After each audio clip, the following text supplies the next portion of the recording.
Mir neu. Okay, here we are. Danny, how are you? Beat. I got my second COVID shot. Oh, and not always a party, isn't it? abgemurkst. But yeah, much better. Oh, that's good. Good to know. How are you? Oh, I'm fine. Yesterday I started this Discord thing, and it's fantastic. Over 300 members after a couple of hours. You know, it's so beautiful to see how the people discuss about releases and get them now or cry later, and building up their buying communities. And it made the news here yesterday. KTLA Channel 5. Sure. Michael Ludwig's 45 RPM audiophile from Germany starts Buyers Club. Yeah, it's not only not only Buyers Club. And first we just do the thing for Europeans. But then some of my American viewers said, hey, why only all Europeans? We have the same problem when we want to buy the European stuff. And so that's a good point. We can do that for the Americans too. And the main thing, what I really love is that the people get in contact and discuss with each other.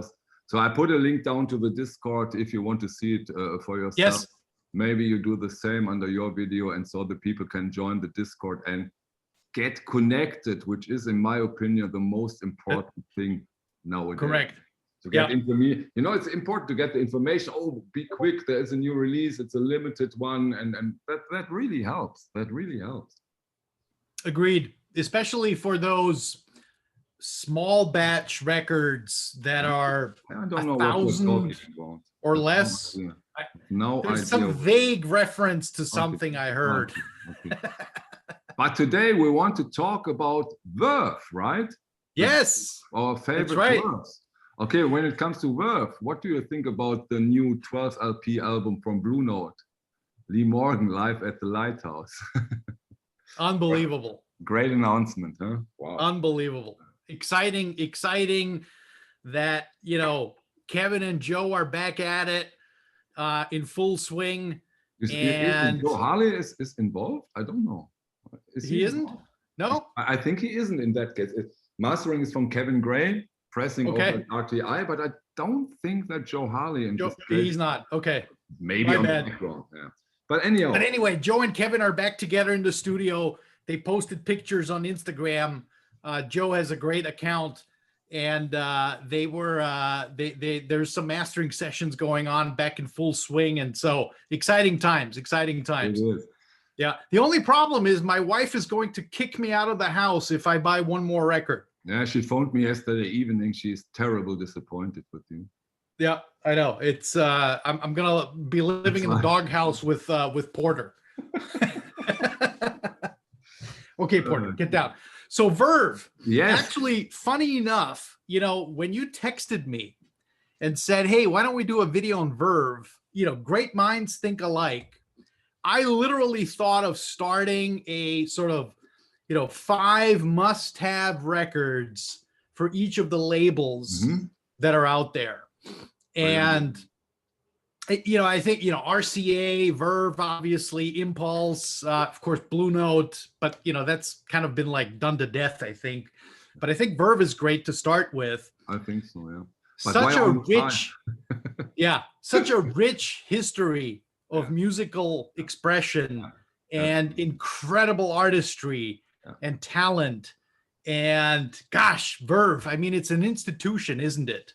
And I think a lot of money involved when it came to Verve. They bought some of the big war horses from Blue Note. I think, for example, Jimmy Smith, didn't they? I think you're right. Yeah. Okay, come on, let's start. What is one of your 5 favorites when it comes to audiophile? Probably all, at least in my case, I'm talking only about audiophile remaster. I don't have any originals from Verve, so I only show those ones. Here's the thing on original Verves. I have a lot. I love Verve records. I collect quite a few of them. The problem with Verve originals was that Verve was never positioned as a high-end label. Okay. And so the music, while it's phenomenal, the artists, while they're incredible, the pressing quality on Verve has never been fantastic. Okay. And so it is very common, you know, to find very noisy Verve records, a lot of pressing defects. I don't know which pressing plants they used. You know, Michael Fremer is an expert on that. He's like the walking encyclopedia. But Verve is hit and miss. You kind of really have to do some digging to find some good original. Not when it comes to the audiophile remasters, I have to say. Well, there you go. There's the value add. So what's my favorite? Let me start with one that's absolutely incredible. That was done by none other than my good friend Ying Tan from ORG. And it is, of course, Getz Au Go Go. Cool. And this is the new Stan Getz Quartet featuring Astrud Gilberto. Gatefold with nice session photos. Beautiful. This is a live record, double 45 RPM, pressed at Palace, our favorite pressing plant. Available at the moment or hard to get one? You know, it's not in print anymore, but it's not expensive either. Okay. So because if you do some old digging, stuff also it tends to come back from time to time. Those org releases, they are not limited in the strict correct set, I think. Correct. Beautiful live. It's very rich in tone, great acoustics. It's a very intimate performance.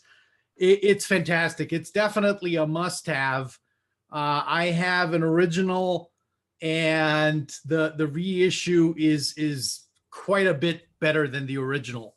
And of course, the beautiful cover art and the session photos. Yeah. It's fantastic. It's a wonderful, wonderful record.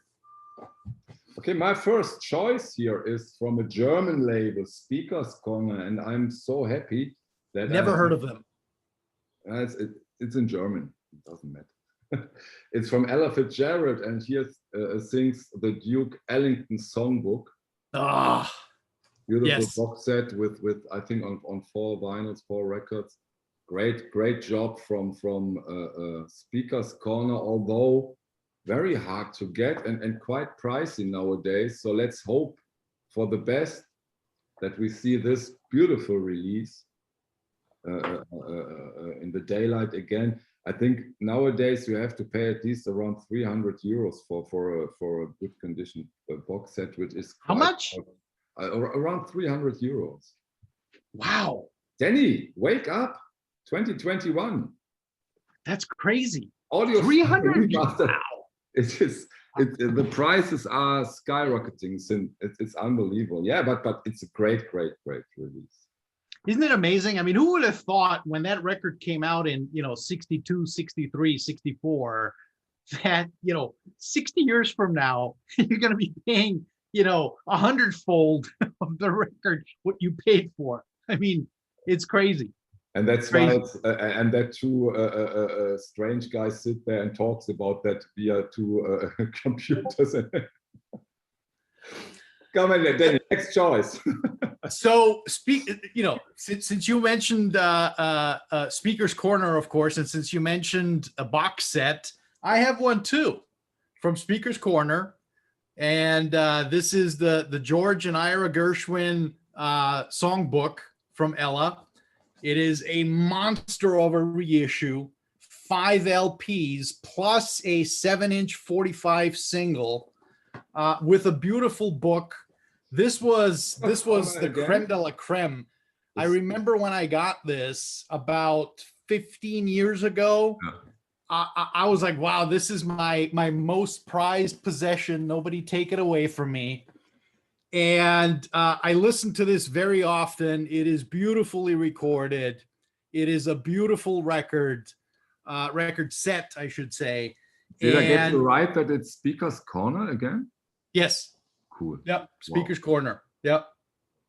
Long out of print. About the same as your box set, about 300 euros. Maybe online even now. more. maybe even maybe more. Yeah, you're right. Maybe more.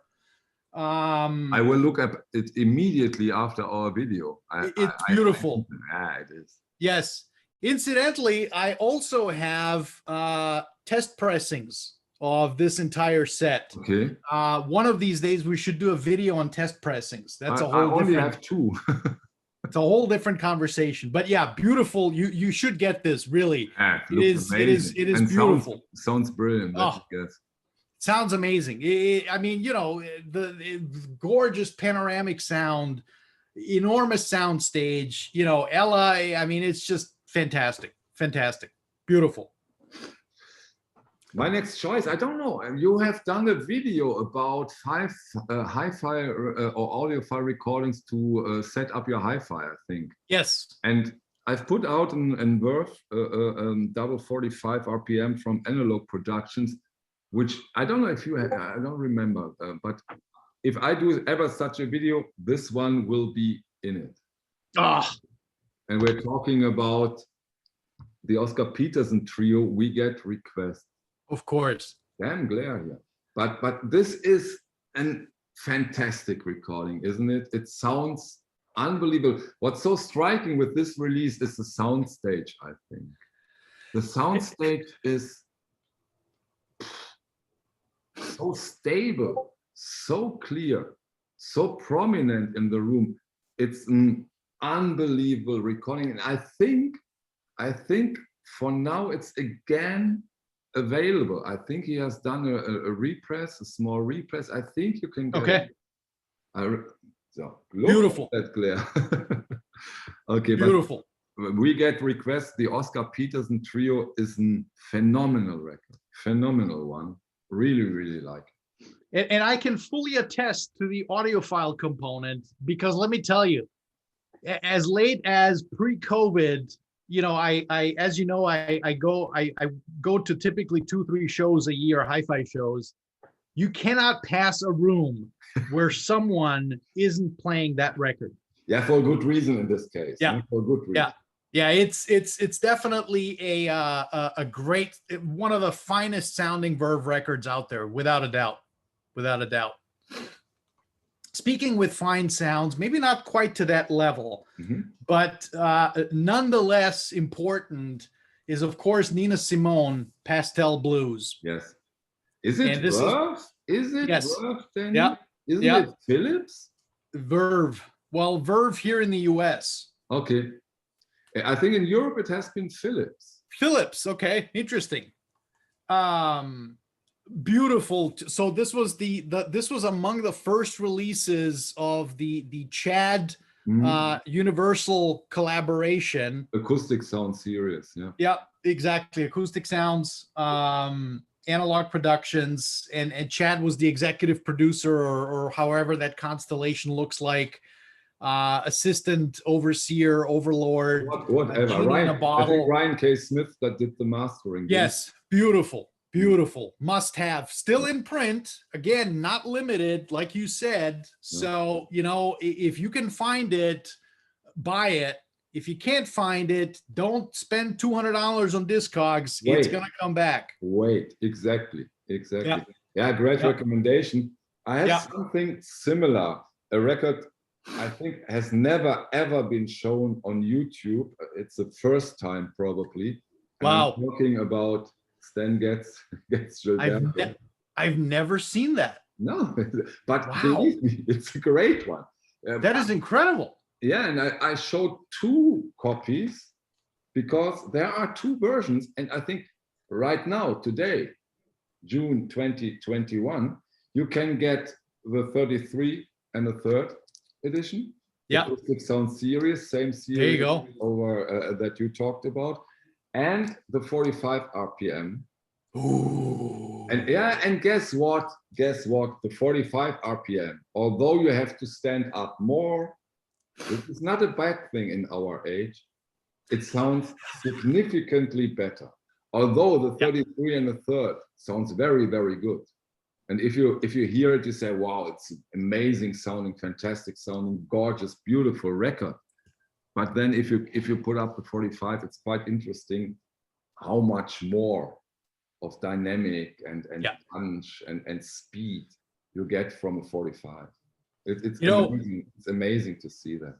I think given that this is such an obscure title, I think it would be ripe for reissue from someone like Vinyl Me Please or Intervention Records, since it's never been done before.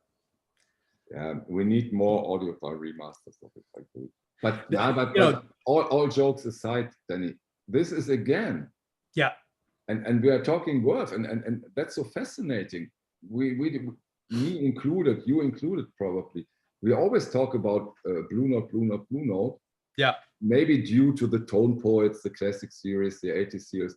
But this Verve editions, they are outstanding. It was so hard for me to choose only 5 and not 10 or 15 or 20. Yeah. It's gorgeous. You can easily do 50. Yeah. It's stunning. You're absolutely right. They were done very well. And that is, of course, an evergreen. That whole Getz Gilberto trilogy is fantastic. I mean, it's fabulous. Fabulous. It is. So surprise. Going back to Oscar Peterson. Okay. But this time it's with Nelson Riddle, another Speaker's Corner reissue. Cool. Wonderful, beautiful music, very sort of down tempo, wonderful recording. I have an original. I have to say the Speaker's Corner is dramatically better. Really? Okay. Yes, dramatically better. Plus it's pressed at Palace, so it's, dead quiet. I've cleaned my original several times, and you get it as good as you can get it, and then you kind of just let it be. But it's unquestionable that this is a superior sounding audiophile reissue, and no wonder Speaker's Corner chose it, because it's such a great sounding record. Very beautiful. I think it's out of print, unfortunately. But it's not expensive. You can pick this up for 30, 40 euros on Discogs or eBay. And beautiful. Important to know, at least here in Germany, those Speaker's Corner are around 30 euros when they come out. Yeah. Beautiful record. Do you know who did the remaster? Do you know that? I don't. That's a good question. I don't. We can't know it all. We can't know it all. Yeah, I guess not. Okay, now after the big guns, Getz Gilberto, Oscar Peterson, Ella Fitzgerald. What else is there left? For example, Gary Mulligan meets Ben Webster. Yes, beautiful. I really, really do like it. It's 33 1/3. Beautiful. It wasn't part of the acoustic sounds, wasn't it? It was. I don't think so, or not yet. No, it wasn't. But a fantastic release, and I think when it comes to Verve Audiophile Remaster releases, we really need to talk more about this fantastic album. It's top notch, well made. I don't know how the original sounds. Maybe you know it. I can't say much about it, but this one belongs into every Verve collection. Do you agree? Although probably not that prominent, not that famous as it's a beautiful, beautiful record. You mentioned you don't know what the original sounds like. The one thing that is almost a constant from most of the original Verves is they all seem to have a bit of a muffled sound. Okay. It's hey, this is recording Verve, and then you get the Speaker's Corner, and it's hey, this is recording Verve. Okay. Okay. Maybe I'm overgeneralizing, but you get my drift. It's I just get it. There's some certain tonal qualities to originals that are beautiful and very rich and vibrant, but it's a gamble to get a clean copy. Yeah. And, you know, to be frank, look, all these Verve titles were sold to death. It was pop music, right? It was Lady Gaga of the 1960s. Everybody had a copy. And so they were played to death. You know, it's so funny. You can easily tell. You look at the spindle marks. That's so terrible with the people in that time. They really listened to their records. Unbelievable. I know, right? And they didn't care about what they sounded like or how they treated them. You know, it wasn't, you know, they didn't have the fancy covers. They didn't have the polylined inner sleeve. You know, it was, you know, here's the new, you know, Stan Getz. Here's the new, you know, yeah, of course. Bill Evans, whatever. Boom, throw it on the record player. Let's play music. Let's have a cocktail. Dance. Let's dance. That's right. That's right. So, my last choice for today. Yes. We could have taken 10, or maybe we should have taken, or we do a part 2, is one of my best sounding records. Okay. When, you know, I bought it, maybe even I bought it as a completion, and then I put it on the turntable, and I said, what? What is it? How is that even possible? And talking about Ella and Lewis. This is unbelievable when Ella mimics the voice of Lewis on one of these songs. It's stunning. It's stunning. One of my favorites of the complete Verve series, to say the least. It has been for a long time. It has been out of print. Yeah. Of course, ridiculously priced, and then Chad put it back on the press, and then you get your copies. I don't know if it's still available, but it will be back. And once more, I have to learn this lesson hard. Sometimes you have to wait. Sometimes you just need the information. This is limited, so you have to swallow the high prices, and this is not limited. Those are not limited. He puts them back. He puts them back on the press, and sometimes just wait. And this is worth your while. This is worth your money. This is unbelievable. You have that too, Danny? Yeah. Of course. Yeah. Of course. Very important.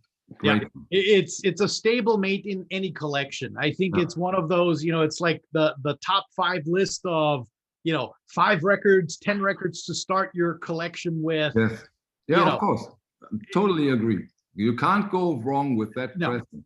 And if that pressing doesn't sound good on your system, invest or spend time into room acoustic. Yeah. Yeah. Or get you equipment that sounds good. Most of the people have good sounding equipment. It's often more a question of the room acoustic. That is very true. That is very true. Please move your speakers away from the wall. From the wall. Yeah. It's the number one thing. Very important. In fact, I'm going to be doing a video, you know, 5 things you can do for free. Yeah. And they really do a lot. They really do a lot. I've spent some time now with room acoustic, and the effect is... Oh, it's dramatic. Dramatic. Yeah. Dramatic. Yeah. So my last Verve, which, you know, I'm purposely ending with, is the 60th anniversary box set. Danny. Yeah. Which it's cut from digital. I you know, obviously cut from digital. Most of the best offs are, of course. Imagine all those titles. Splicing forget it. Not going to happen. Yeah. But sounds absolutely fantastic, and it's beautiful. There's you know, so many different songs on here, so many different artists on here. Everybody who we just talked about and 15 others that we haven't talked about are all on here. Preston Palace, Dead Quiet. On what label? Was it Verve itself or Universal? Yes, Verve, University. Yeah, Verve. Yep. Mm-hmm. Yep. When does it come out? 2016? You know, I think 16. Yeah, it must have. Yeah, correct. 2016. Yes, because 60-year anniversary. I don't know if this is still in print. I doubt it. On the other hand, I doubt that this is expensive. Me too, yeah. Generally, these greatest hits box sets cut from digital, etc., are not very desirable from a collector's perspective. Yeah, or in my opinion, what makes those releases desirable is that you can get an overview and see, oh, this one, I really like this guy or this girl. So that you can get an overview and then make your ongoing decisions, which directions will I go and stuff like that. You know, great point. One phenomenal Verve artist that we haven't touched at all, Mel Tormey. Yeah. Unbelievable, right? His voice, oh my God, to die for, right? So there's a couple of cuts. Are there audiophile remasters from Mel Tormey? Oh yeah, yes. Yeah? Oh yeah, yes, yes. Again, Speaker's Corner, or who did those? Yeah, I think Speaker's Corner did a couple. Speakers. Not Analog Productions, I think. No, not Analog Productions. And you know, the original Mel Tormey's sound actually pretty good. Okay. Yeah. So, you know, I would, and they're not expensive. I mean, except for, you know, some of the creme de la creme titles that you're looking for. But they're generally not that expensive. And, you know, you can find, I mean, you look on Discogs, eBay, there's, you know, a mile long list of available titles. So, you know, fantastic catalog. You're right.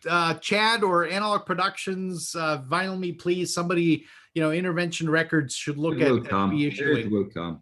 It will come. No doubt about it. Yeah. Okay, those are beautiful choices from you, Danny. Thank you. Likewise. So, what's up next? We don't talk about next Friday, do we? Oh. Should we talk about next Friday? That's a good question. Let's say something. This will be the biggest one so far, will it? I think so. I think so. So you definitely want to tune in. We're going to publish this, what, on Saturday, I think? On Saturday, on Saturday. Yeah. Saturday. Yeah. It's a one-on-one, 3-on-1 session with a mastering engineer that you're guaranteed, if you're watching our channels, you're guaranteed to have his reissues in your collection. Probably. And yeah, it's going to be fantastic. Very exciting. I'm so excited. No, I think it's going to be great to hear from a master himself how the process works, you know, of getting these, you know, 60-year-old tapes, 50-year-old tapes, and extracting the performance out of them that it sounds better than the original. Enough said. That's it. Bye. Awesome. Thank you. See you. We shall talk soon. Bye. See ya. Ciao.